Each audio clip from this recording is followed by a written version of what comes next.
Hey guys, Mike Perna with Keller Williams Realty. I get asked every day, what is there to do in Metro Detroit? And today, I'm super excited. We're gonna tour one of my favorite destinations, best 20 bucks you're ever gonna spend, the Detroit Zoo.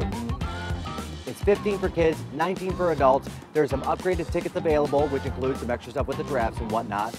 In addition to that, just so you know, hours do change here quite a bit at the zoo, so definitely check the website. We've got 9 to 5 summer hours going on right now as we're filming this. After Labor Day, we're gonna move to winter hours, which are gonna be 10 to 4. But always check, make sure you got the hours right before you get here. Let's go to the zoo. We're here at the beginning of the Zoofari Market. Did I say that right? I so said that right, okay. The Zoofari Market, and the first thing we're gonna do, it's not too bad today. We don't have too much sun, but I still got the bulb dome, and that's gonna burn easily, so we're gonna get a hat. All right, now I've got my hats. One thing to bear in mind is, when you come to the zoo, don't forget to bring your mask, because all indoor areas, which includes the Zoofari Market, the butterfly house over there, they do require masks indoors. So before you leave the house, make sure you've got one. Mask up for safety. Now, I've got my hat. Actually, I've got two hats. We're gonna wear this one. Before we get rolling, check this out over my shoulder, guys.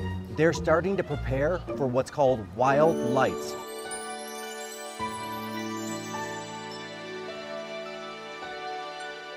During the months of November and December, you can actually come to the zoo at night. It is gorgeous. It's beautiful. It's decorated to the nines with lights, and there are gateways and arches and all kinds of fun things. There's food, there's activities. You can go through and see the animals at night. It's amazing, not to be missed. Now we're gonna zoo the way zoo was intended to be zooed. We're gonna jump on the train, head all the way to the back, and then work our way back up.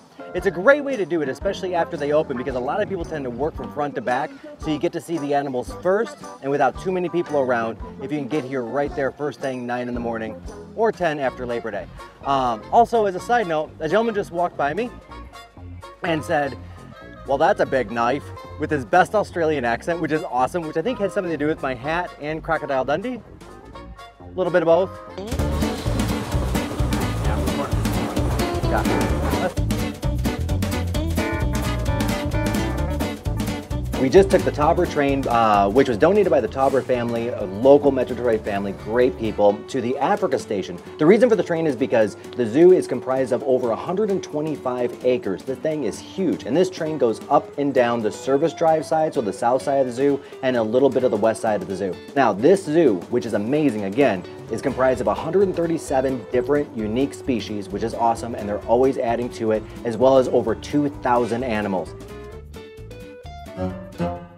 Check it out. We're actually on the way to the giraffes, but we stopped by the rhinos because we've got two of them right up here in front. So these are white rhinos. You can tell by the double horn and kind of the squared off muzzle, so to speak, right? Now, one extremely interesting thing about these rhinos is it takes 480 days of pregnancy to get, well, I'll say that differently, right? They're pregnant for 480 days before they give birth, and the I don't even know what it's called, a pup, a child, a kid, I don't know what the preferred nomenclature is, but the kid is between 80 and 90 pounds. Think about that in human terms. We're only pregnant for 9 months, and then our kids are, of course, not 80 to 90 pounds. Out of the giraffes. So we're at the wolf exhibit.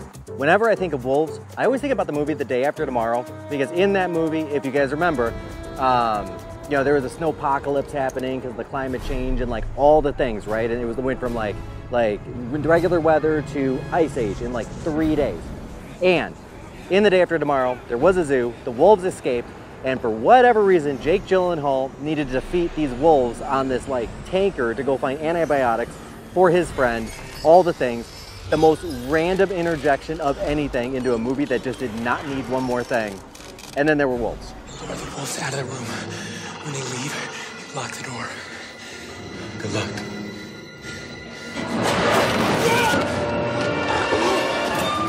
Okay, we made it to the giraffes, which is one of my favorite parts. The reason why it's my favorite part is because I remember a couple of years back when I was at the zoo, they actually had a baby giraffe. Now what they do is they cycle the giraffes from zoo to zoo just to keep the species and the genetics fresh, if that makes sense. It makes sense to me.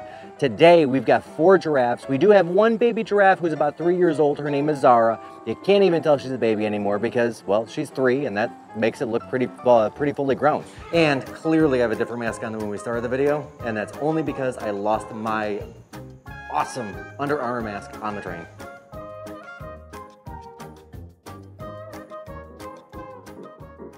So this is really cool. We get to actually be inside with the kangaroos, which you can see them, or the joeys, or whatever you want to call them, right?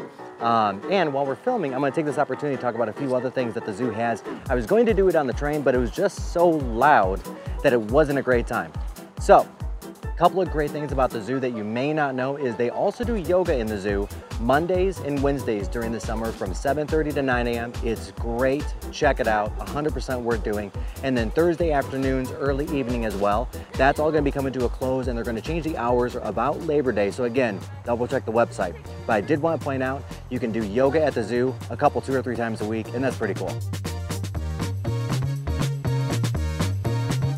So one of the unique things about the Detroit Zoo versus other zoos is this is an animal rescue zoo. So what that means is a lot of the animals had to be rescued from some sort of a previous situation. So the 3 bald eagles behind me, all of them came from a space of injury. One was tangled in power lines and actually had one of its wings mostly amputated. One of them flew into a building. And I don't remember the story of the 3rd one, but I do know this. We've also got a couple of lions here that were rescued. One of them was actually donated by one of the sheikhs in the Middle East because it just outgrew his house. Go figure. One of them they rescued because they had actually taken the animal back when it was reported that it had been protecting a junkyard. Somebody had a tiger protecting a junkyard, like out of a TV show, right? But here they are at the Detroit Zoo. They found new homes, they've been nursed back to health, and now we get to see them whenever we want to.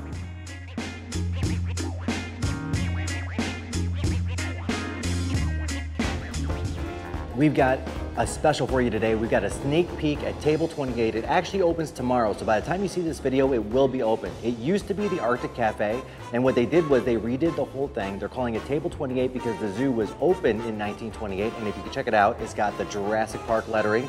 It reminds me of walking of the older gentleman who created the dinosaurs. He's got his cane with the amber and the bug and the mosquito in it, and all of the things. Also, they did source local for almost everything in here, which is awesome. One thing we've got is Motown is a Detroit mac and cheese, which includes a barbecue on it, a barbecue sauce, which I love. We've got the Great Lakes Brewing Company coffee, again, local. And I'm drinking my classic Nitro Brew. Of course, this is like my 8th cup of coffee today, right? We've got local honey. We've got a Hefeweizen that's made and shipped in from Frankenmuth, Michigan, which is awesome. We'll get a video on Frankenmuth and all the Christmas fun at some point in time. And they actually sell a Great Lakes specific zoo brew, so you can brew the same coffee at home. This is fantastic, guys. It's a great redo on the Arctic Cafe, which was already good. You're gonna love it. Make it down to the zoo. Check this place out.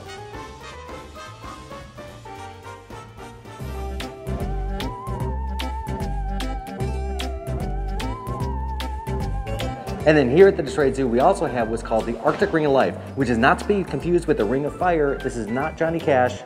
This is the Detroit Zoo.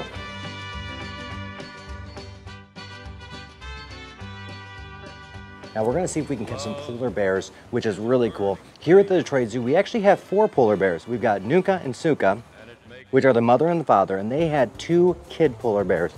Now, one of them, for health reasons, had to be quarantined away from the other 3 polar bears and actually raised by zookeepers themselves.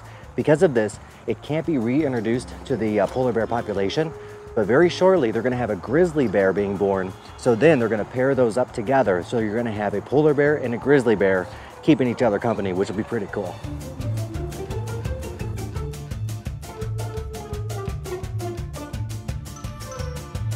Okay, so here I am on the carousel, obviously, at the Detroit Zoo, which is so cool that the Detroit Zoo has a carousel. One thing to note is that there is a actual flower over there, which is comprised of solar panels, a little bit of flower power, if you will, a little bit of Mario Brothers, right? With the flaming and the things. Anyway, so it generates over 4,000 kilowatts of power, which is enough to power this carousel, right? Which reminds me of 1.21 gigawatts, but 4,000 kilowatts. Not enough to go back in time, but close. My God, that was so much fun. We need to go again. And then behind me, we've got the Rackham Fountain. Not to be missed, it's a great stop. You can also get some Dippin' Dots. You can get your face painted, all the things here around the Rackham Fountain. Now, the fountain was named after Horace Rackham, who was the first president of the Detroit Zoological Society. I know I'm saying that wrong, but you know what I'm talking about. A couple of things, guys, as we wrap up the tour today. We've got one or two more shots left. A couple of things that we're gonna miss though is first the butterfly exhibit. The butterfly house is amazing. You can walk right among them. It's a great experience. I would definitely advise that. And then second, of course, are the penguins, which are my personal favorites. I got to see them before they had to shut down to do some maintenance. They are gonna reopen, no target date yet, but when they do, you gotta be sure to see it. Our penguin exhibit here is one of the best in North America, one of the biggest in North America.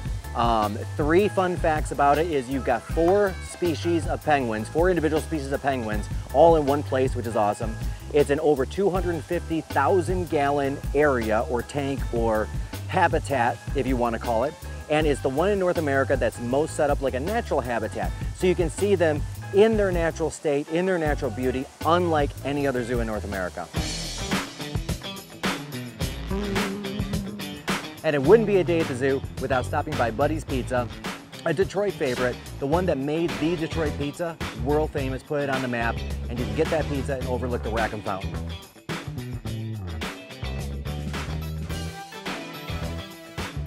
And that is a wrap. What a wonderful day at the zoo. We got to see the new Arctic Cafe, the Arctic Cafe redone as Studio 28. We got to see some wonderful animals. Unfortunately, we did miss like 50% of the stuff that's going on here because we only spent one day. This is definitely a place you want to come to multiple times. Now, my name is Mike Perna, local real estate agent. Thank you again for tuning in. If you like the video, smash the like button. Go ahead and give us a subscribe and check out some of our other videos all about and all around Metro Detroit. Thank you again. Make it a great day.